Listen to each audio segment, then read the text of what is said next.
यंत्रणांनी सरकारच्या दबावापोटी आम्हाला बॉम्बस्फोटाच्या खटल्यामध्ये गोवलं. निर्दोष सुटलेल्या आसिफ खाननं काही गंभीर आरोप केलेत. अधिकारी सांगायचे आमच्यावर प्रचंड दबाव आहे, दबावामुळे तत्कालीन तपास अधिकाऱ्याने आत्महत्या केली. आसिफ खानचा खळबळजनक दावा आणि त्यांनी काही गंभीर आरोप देखील केलेले आहे. त्यांच्यासोबत संवाद साधला आमचे प्रतिनिधी सुमित देशमुख यांनी. पाहूयात.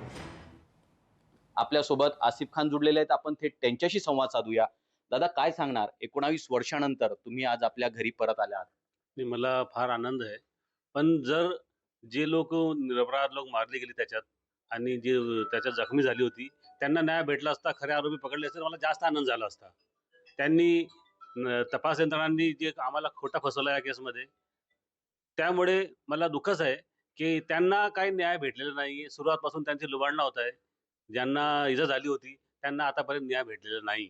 म्हणजे या बॉम्बस्फोटातले जे खरे आरोपी आहेत ते अजूनही मुक्त फिरतायत असं तुम्हाला म्हणायचं? माझा हेच डिमांड आहे की त्यांनी त्यावेळेस जर तपास केला असता प्रोफेशनल कंडक्टमुळे आणि त्यांनी त्यावेळेस खऱ्या आरोपींना पकडले असते तर पूर्ण देशामध्ये जे ब्लास्ट झाली ते झाले नसते. भरपूर ब्लास्ट झाले, भरपूर लोक मारली गेली, भरपूर नुकसान झाला, ते झालं नसता. पण राजकीय दबावामुळे ज्यावेळेस ATS ने काम केला ते चुकीचाच होता. आपका बेटा 19 साल के बाद अपने घर वापसी आए. मुझे बहुत खुशी हुई, मेरा बच्चा घर पर आ गया, बहुत खुशी हुई मुझे। लग रहा था आपको आपका बच्चा निर्दोष छूटेगा और घर पे आएगा? हाँ, मुझे यकीन था अल्लाह पे, बच्चा घर पर आएगा, बेगुनाह है बच्चा, यकीन था मुझे। यंत्रणांनी या खऱ्या आरोपींना जर पकडलं असतं तर या बॉम्ब ब्लास्ट मध्ये जे काही निरापराध जे लोक मृत्युमुखी पडलेत यांना न्याय मिळाला असता, अशी खंत आसिफ खान यांनी यावेळी व्यक्त केलेली आहे. सुमित देशमुख, लोकशाही मराठी, जळगाव.